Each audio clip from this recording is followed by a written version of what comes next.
প্রিয় খুলনাবাসী, আশা করি আপনারা সকলে ভালো আছেন। আলহামদুলিল্লাহ, আল্লাহর রহমতে আমি অনেক ভালো আছি।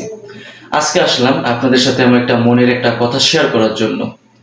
আমাদের খুলনাতে গত 1 বছর ধরে চিকেন বিরিয়ানি, কাচ্চি অনেক কিছুই আপডেট হচ্ছে।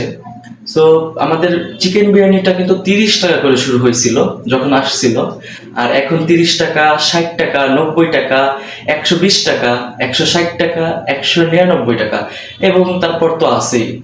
এখন আমি একটা কথাই বলবো, আর আমি কোনো প্রতিষ্ঠানের নাম ধরে কোনো কিছু বলবো না, কারণ তাদের রেপুটেশন আমি নষ্ট করব না। আমি একটা কথাই বলতে চাই, সেটা হচ্ছে যেই জায়গায় আর কি, যেই প্রতিষ্ঠানে বা যেই রেস্টুরেন্টে 60 টাকা করে বিরিয়ানি বিক্রি হচ্ছে, সেটা আসলে কিভাবে?